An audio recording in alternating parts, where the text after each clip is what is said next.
Please. A knight lives to serve, to protect, to sacrifice. There is no greater calling. If chase.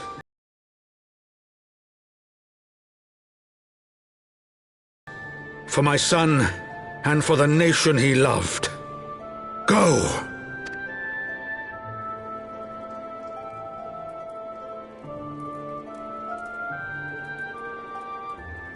His sacrifice shall not be forgotten. My son.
My friends, I am in your debt. Think nothing of it. Your wounds are healing well, I trust. Some wounds do not heal.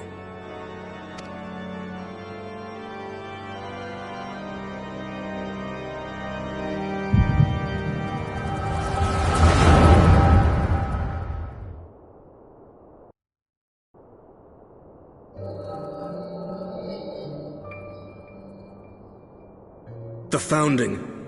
The Scriptures, 1,000 years of lies, all to deceive the common man. Nay, our own brothers and sisters. For the blood of the Knights 12 flows within all our veins. You knew this to be true. You knew, and you concealed it.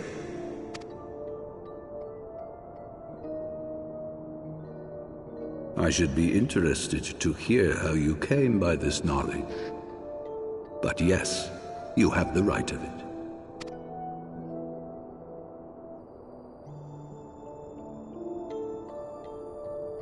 The architects of Ishgard, King Thordan and his knights 12 entrapped and butchered the great worm, Ratatoskr, that they might partake of her eyes and thereby transcend their mortal limits. Upon learning of their treachery, Nidhogg was consumed with a murderous and justified rage.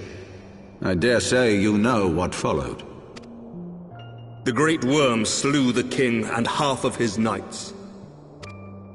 Aye, but Nidhogg was subdued, and his eyes plucked from their sockets by the knights that remained.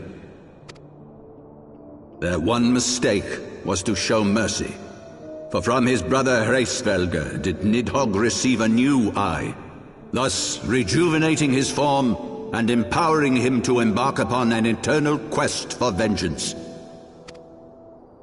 Whilst Thordan's son Haldreth took one of Nidhogg's eyes and learned to wield its power in defense of his people. Thus was the first Azure Dragoon born, and ever since that time, his honored successors have risen to drive Nidhogg from our lands whenever the worm has returned to plague us.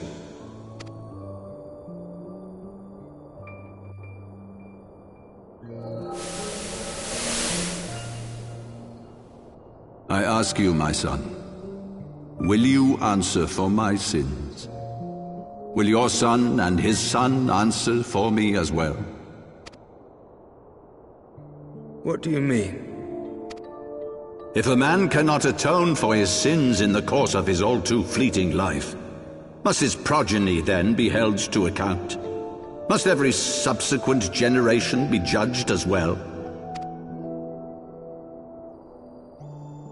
Thordan's betrayal of Ratatoskr was an unconscionable, unforgivable sin. Should we then, as his descendants, meekly surrender ourselves to an eternity of punishment? Nay, say I. I would not see our children sacrificed in a vain attempt to appease an implacable foe. Dragons are not like us, my son. To they who live forever, the wrongs of antiquity are as those of yesterday. No reparations shall ever suffice. This fact alone should serve as ample justification for our actions. Yet some refuse to see it as such. For men like you, who yearn to commit themselves to a nobler cause, a more compelling narrative is required. This is your solution. This is how you protect our people. You have given us a lost cause, a death sentence. With your compelling narrative, you but doom our countrymen to give their lives for a lie. And they do so gladly. Highborn and lowborn alike are proud to serve, to fight and die for their country. And what would you say to them? What would you tell the wives who have lost their husbands? The mothers who have lost their sons? That their loved ones died for naught?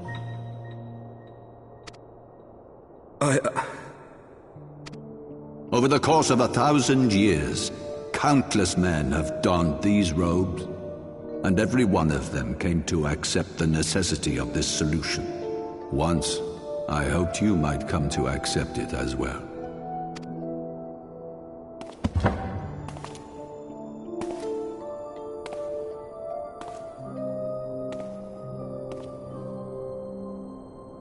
Do not despair, my son. Soon I shall free us from the sins of antiquity, and bring about the change you so fervently desire.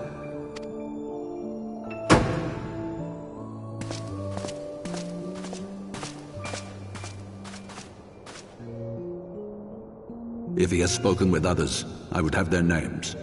Escort him to a cell and question him thoroughly. Your Eminence.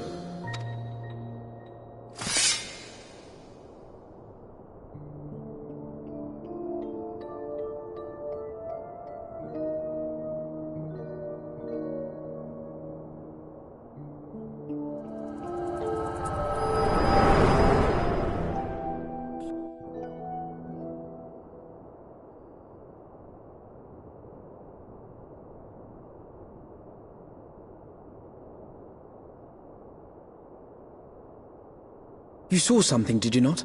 A vision of the past?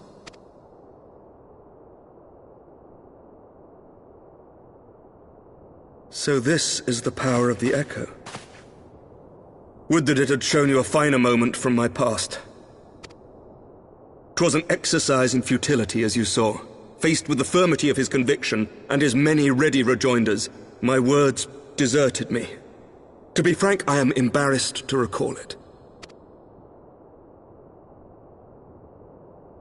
A friend once impressed upon me the importance of differentiating between words, deeds, and beliefs. Were he here, I suspect he would judge your father's conviction to be no more than rank, self-serving delusion.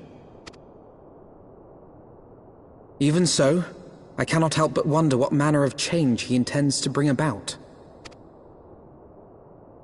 I have given some thought to that as well.